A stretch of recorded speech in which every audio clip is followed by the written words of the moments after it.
Good morning and welcome back to my channel. आज हम शुरू कर रहे हैं लेक्चर 27। टाइटल है human genome project. So project के डिटेल्स में जाने से पहले ये क्वेश्चन एड्रेस करना ज़रूरी है। What is genome? So genome is the genetic information which is stored in all the chromosomes in a cell. ये जो आप देख रहे हैं ये एक जिम्सा स्टेनिंग है जिसे हम कैरियोटाइप कहते हैं। कैरियोटाइप में हम सिर्फ मॉर्फोलॉजी देख पाते हैं क्रोमोसोम्स की। ह्यूमन जीनोम प्रोजेक्ट में हमें एक्चुअल सीक्वेंसिंग चाहिए थी हर क्रोमोसोम की, ताकि हम आइडेंटिफाई कर सकें कि कौन सा जीन कौन से क्रोमोसोम पे लोकेटेड है। ह्यूमन जीनोम प्रोजेक्ट का एम था sequence of basis in DNA इसे डिटरमाइन करना। ये हेविली डिपेंडेंट था on the establishment of genetic engineering technique.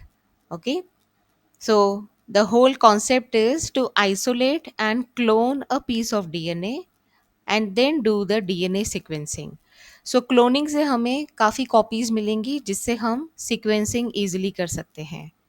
ये बहुत ही एम्बिशियस प्रोजेक्ट था, 13 year project. It started in 1990। ये 6 गोल्स हैं HGP के। Identify all the approximately 20,000 to 25,000 genes in human DNA. Determine the sequence of 3 billion chemical base pairs that make up the human DNA. तो ये size है human DNA का। Store this information in database and improve tools for data analysis and then transfer related technologies to other sectors. And finally, address the ethical, legal, social issues that may arise from the project.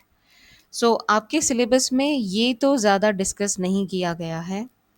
Okay, तो हम इन पे ही focus करेंगे। ये project 13 years तक चला, 1990 से 2003 तक। It was coordinated by US Department of Energy and NIH, and in the early years, Wellcome Trust became major partner. Additional contribution came from Japan, France, Germany, China, and other countries. यहाँ पर 2003 दिया है, but actual काम खत्म होते होते the sequence of chromosome 1 was completed only in May 2006. देखिए ये मेगा प्रोजेक्ट है, इसमें काफ़ी सारे इंस्टीट्यूट ने मिलकर के काम किया है। ओके, अब ह्यूमन जीनोम प्रोजेक्ट पढ़ने के टाइम आपको एक और नॉलेज होनी चाहिए, एडिशनल नॉलेज जो एनसीईआरटी में नहीं है, वो है सेलेरा जीनोमिक्स। ये एक प्राइवेट कंपनी थी और ये कॉम्पीट कर रही थी NIH and department of atomic energy के साथ। शॉटगन टेक्निक एक फास्टर टेक्निक है, तो इसीलिए ये इनके साथ कॉम्पीट कर रहे थे पहले रिलीज करने के लिए ह्यूमन जीनोम सीक्वेंस। एंड साथ ही साथ इनका एम था to commercialise human genome sequence.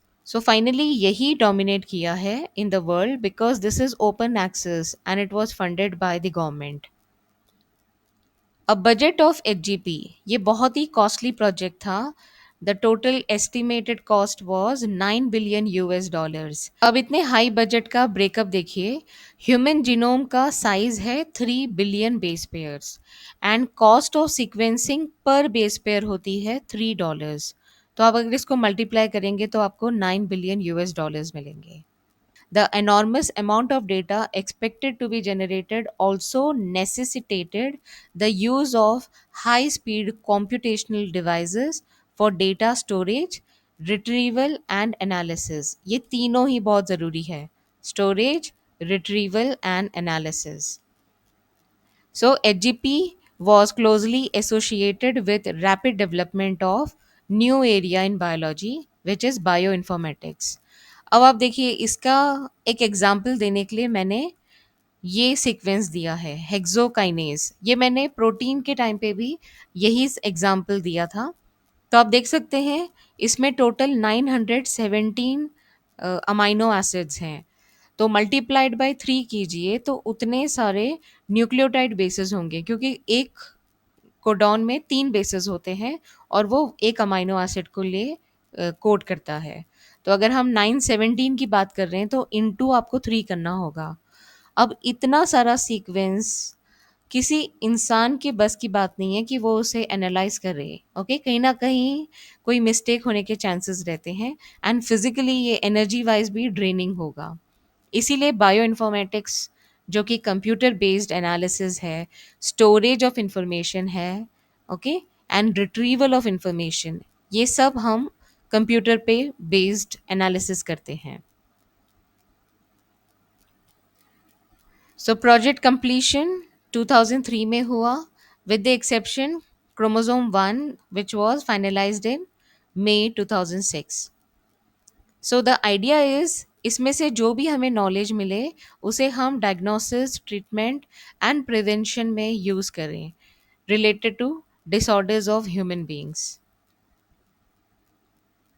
So human genome project के साथ साथ नॉन ह्यूमन मॉडल ऑर्गेनिजम्स की भी जीनोम स्टडी की गई और फुल जीनोम एनालिसिस की गई। तो ये हैं कुछ एग्जांपल्स।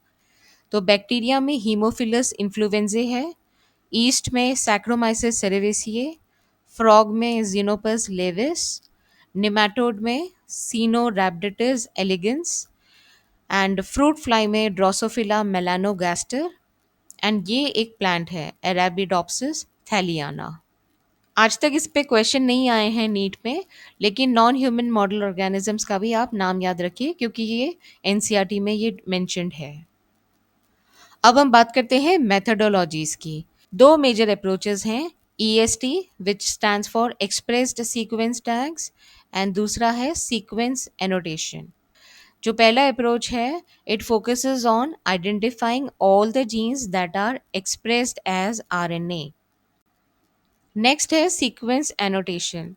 इसमें ब्लाइंड अप्रोच होती है, तो starting from first base to last base sequencing होती है, ओके, एंड देन लेटर उन सीक्वेंसेस में उनके फंक्शंस असाइन किए जाते हैं।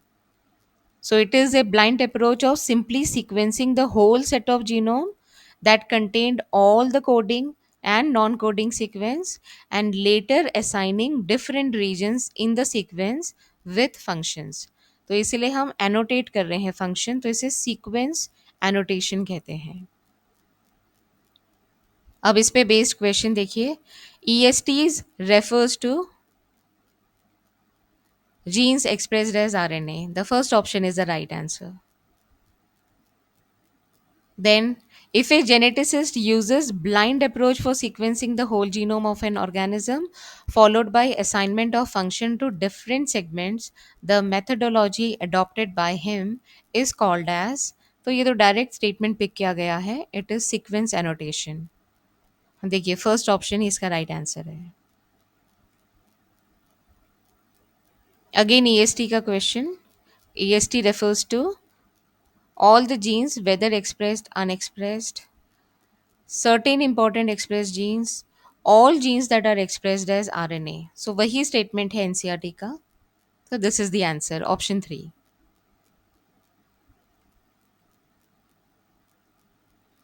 अब देखिए sequencing, it requires the genes to be amplified.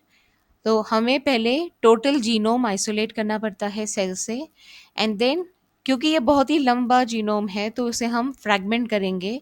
So fragmentation into smaller size, and then these are cloned in suitable host using specialized vectors. So host में दो एग्जाम्पल्स बैक्टीरिया और ईस्ट ये use किए गए थे ह्यूमन जीनोम प्रोजेक्ट में, and vectors में BAC which stands for bacterial artificial chromosome and YAC yeast artificial chromosomes. इस पे बेस्ड क्वेश्चन देखिए, commonly used vectors for human genome sequencing are. यहाँ वेक्टर की बात हो रही है, होस्ट की बात नहीं हो रही है, तो वेक्टर्स में BAC एंड YAC आएंगे। देखिए ऑप्शन 2 इज द आंसर। सो अब जब एम्प्लीफिकेशन हो गया है, क्लोनिंग हो गई है, तो अब उन फ्रैगमेंट्स की सीक्वेंसिंग की जाती है using automated DNA sequencer, and it worked on the principle of a method developed by Frederick Sanger. तो इस पे भी क्वेश्चन आ सकते हैं कि सीक्वेंसिंग का मेथड क्या था, तो सैंगर मेथड है। सो सीक्वेंस अलाइनमेंट ये क्या होता है? ये एक कंप्यूटर बेस्ड प्रोग्राम्स ही कर सकते हैं। तो सीक्वेंसेस में जो ओवरलैपिंग रीजन्स होते हैं, ओके, वो अलाइन किए जाते हैं। And alignment of the sequence तो ह्यूमनली पॉसिबल नहीं है, ये कंप्यूटर बेस्ड ही है। सो अलाइनमेंट के बाद the sequences are subsequently annotated and assigned to each chromosome. So bioinformatics देखिए क्या रोल प्ले करता है। So overlapping sequences, repetitive DNA sequences and polymorphism in the recognition sites, इन सब को यूटिलाइज करके कंप्यूटर प्रोग्राम उन्हें प्रॉपरली अलाइन करता है एंड देन उसे लिंक करता है विद द रिस्पेक्टिव क्रोमोसोम्स। अब यहाँ पर आप दो टर्म्स देखेंगे, genetic map and physical map. So genetic map, also known as linkage map, it will show the relative position of genes or genetic markers on the chromosome. और physical map होता है actual physical location of DNA sequences on chromosomes measured in base pairs. अब हम पढ़ेंगे salient features of human genome। इसमें 10 points हैं। सबसे पहले आप देखिए साइज। ह्यूमन जीनोम का साइज है 3164.7 मिलियन बेस पेयर्स। इसे बिलियन में कन्वर्ट करेंगे तो ये हो जाएगा 3.1647।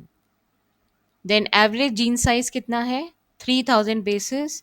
लार्जेस्ट ह्यूमन जीन ये है डिस्ट्रोफिन, इसका साइज है 2.4 million basis. Almost 99.9% nucleotide bases are exactly the same in all humans. Very important point. तो identical twins 100% same होते हैं and non-identical and unrelated people are 99.9% same. Then total number of genes is estimated 30,000। तो original जो estimate था वो था 80,000 to 140,000 jeans. तो काफ़ी कम हो गया है जब एक्चुअल एनालिसिस की गई ह्यूमन जीनोम प्रोजेक्ट में। 30,000। Chromosome 1 has most genes 2968 and Y has fewest genes 231 genes. The function are unknown for over 50% of the discovered genes. अब देखिए क्रोमोसोम 1 के ऊपर ये क्वेश्चन आया था, which chromosome in the human genome has the highest number of genes? So 2968 genes हैं chromosome 1 पे। तो ये इसका आंसर है।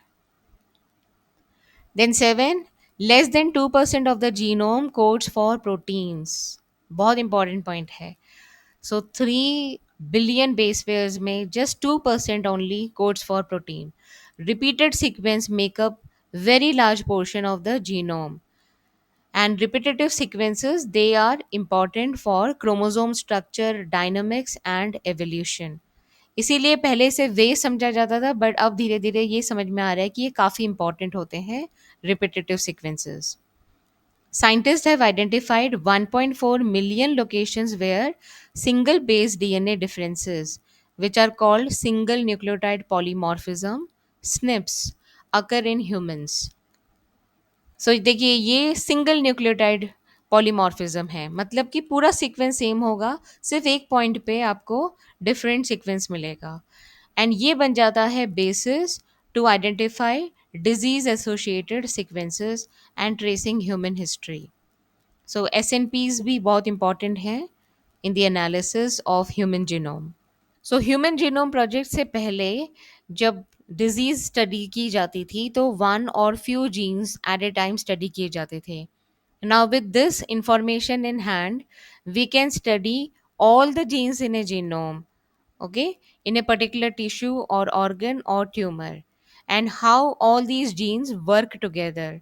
तो हम इनके इंटरकनेक्शन समझ पाएंगे, इनके नेटवर्क समझ पाएंगे and then how they contribute to disease development or maintenance of health। तो फ़ायदा ये रहेगा कि हमारे पास अब ज़्यादा पैरामीटर्स रहेंगे जिन्हें हम टारगेट कर सकते हैं in the treatment process. So eventually यही एम रहेंगे, better diagnosis, better treatment and prevention of diseases. So इसके साथ ही हमने ये सेक्शन भी फिनिश कर लिया है। अब सिर्फ एक ही सेक्शन बचा है, डीएनए फिंगरप्रिंटिंग। ये हम नेक्स्ट लेक्चर में करेंगे जिसे मैं मंडे को अपलोड करूँगी। Thanks a lot for watching my video and take very good care of yourself.